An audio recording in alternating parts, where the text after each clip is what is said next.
Hello friends, good morning, welcome back to my channel. আশা করি তোমরা সবাই ভালো আছো, আমরা খুব ভালো আছি। আজ আবার একটা নতুন ব্লগ ভিডিও চলে আসছি। আজকে দেখো আমি রেডি হয়ে গেছি আর আমি চলে আসছি এখন বন্ধুর বাড়িতে। বন্ধু দাঁড়িয়ে আছে, বন্ধু রেডি হয়ে গেছে। আমরা এখন যাচ্ছি আমাদের থানাতে। আমরা কেন যাচ্ছি সঙ্গে থাকো, তোমাদের সঙ্গে শেয়ার করব। তো চলো যাওয়া যাক থানাতে আগে, তারপর তোমাদের সাথে আবার দেখা হবে। চলে এসেছি আমরা আমাদের থানায়। আমাদের থানা বলতে এই কারণেই বলছি, এনজিপি জিআরপিএস শিলিগুড়ি থানার আন্ডারে আমরা কাজ করি। আমরা সিভিক ভলেন্টিয়ারে আছি। এই দিদিরাও সিভিক ভলেন্টিয়ারে আছে। দিদিরা আজ ভলেন্টিয়ারের কাজ করবে। তো বেলুন দিয়ে খুব সুন্দর করে থানাটা সাজিয়েছে। তো কোন জায়গাটায় প্রোগ্রাম হচ্ছে আমরা সেখানে চলে যাই। আর অনেকক্ষণ থেকে তোমাদেরকে বলছি থানাতে প্রোগ্রাম আছে। কি প্রোগ্রাম আছে? আজকে আমাদের থানাতে রক্তদান শিবিরের আয়োজন করা হয়েছে, সেই প্রোগ্রামে আমরা আসছি। আমরা থানাতে আসার আগেই প্রোগ্রাম শুরু হয়ে গিয়েছে।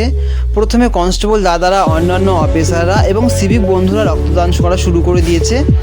আর অন্য পাশে চলছিল ফর্ম ফিল আপ, যেখানে নাম এবং বয়স, বাবার নাম দিয়ে ফর্মটা ফিল আপ করতে হবে।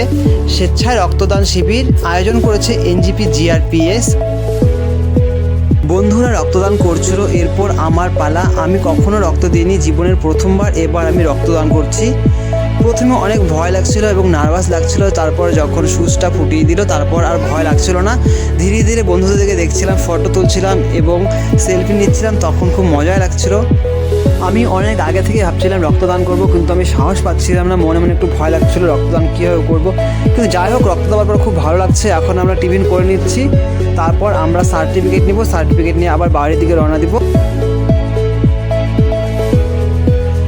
আমাদের সার্টিফিকেট নেওয়া হয়ে গেছে আর আমরা এখন বাড়ির দিকে রওনা দেবো। আমাদের মেডেল পরিয়েছে এবং টিফিনগুলো দিয়েছিল, টিফিনগুলো আমাদের হাতেই আছে। এখন বাড়ির দিকে ফ্রেশ হয়ে আবার আমাকে নিয়ে যেতে হবে ডাক্তারখানা। পিয়া রেডি হয়ে আছে, তো বাড়ির দিকে তোমাদের সঙ্গে আবার দেখা হবে। চলো। বাড়িতে এসে ফ্রেশ হয়ে আমরা আবার বেরিয়ে পড়েছি রিশাকে নিয়ে ডাক্তার কাছে যাওয়ার জন্য। আমরা 7 দিন আগে রিশাকে ডক্টর দেখিয়েছিলাম। ডক্টর বলছে 7 দিন পর আবার চেক আপে যেতে, কারণ রিশার বুকে কফ জমে গিয়েছিল। এখন কীরকম পজিশন আছে সেটা বোঝার জন্য আমরা ডাক্তারখানা এসে দেখি ডাক্তারখানায় প্রচণ্ড ভিড়। আর আমাদের নাম্বারটা শেষে ছিল, তাই আমাদেরকে অনেকক্ষণ বসতে হয়েছিল। তাই ভাবলাম রিশার সাথে একটু মজা করে নিই। রিশা আমাদের সঙ্গে খেলছিল। আমাদের ডক্টর দেখানো হয়ে গেছে আর আমরা কিছু খেয়েও নিয়েছি। তারপর আমরা বেরিয়ে পড়লাম মার্কেটিং করতে। আমরা চলে এসেছি মার্কেটে। এখান থেকেই কিছু মার্কেটিং করব রিশার জন্য, কারণ রিশার সামনেই বার্থডে আছে। রিশার নতুন ড্রেস অনেকগুলো আছে, এখনও প্যাকেটিং খোলা হয়নি। তাই ভাবলাম এবার আর ড্রেস দিব না, কিছু ঠান্ডার জিনিস কিনে নিব। তাই আমরা ঠান্ডার জিনিস রিশার জন্য কিনে নিয়ে নিলাম। রিশার ড্রেস কেনা কমপ্লিট হয়ে গেছে। এখন আমরা একটু ঘুরবো আমাদের জন্য কিছু নেওয়ার জন্য। আমাদের মার্কেটিং করা হয়ে গেছে, এখন আমরা বাড়ির উদ্দেশ্যে রওনা দেব। আর কি কি মার্কেটিং করলাম তোমাদের সঙ্গে শেয়ার করবো বাড়িতে গিয়ে, তো সঙ্গে থাকো তোমরা। আমরা বাড়িতে এসে ফ্রেশ হয়ে চলে এসেছি মন্দিরে, কারণ আজ অমাবস্যা আর প্রিয়া মন্দিরে ভোগ দিবে। সে কারণে প্রথমে আসছে রাধা গোবিন্দের মন্দিরে, সেখানে ঠাকুরকে দর্শন করে তারপরে আমরা চলে যাব মায়ের মন্দিরে, যেখানে প্রিয়া ভোগ দিবে। মন্দিরের সামনে দিয়ে বাঁশ দিয়ে প্যান্ডেল করেছে, কারণ এই মাসেই অষ্টপ্রহর আছে, এই মাঠেই হবে। তারপর প্রিয়া চলে গেল রিশাকে নিয়ে মন্দিরে, সেখানে ভোগ দিয়ে তারপর আমরা আস্তে আস্তে আবার বাড়ির দিকে রওনা হব। বাড়ির দিকে তোমাদের সঙ্গে শেয়ার করব মার্কেট থেকে রিশার জন্য আমরা কি কি নিয়ে এসেছি।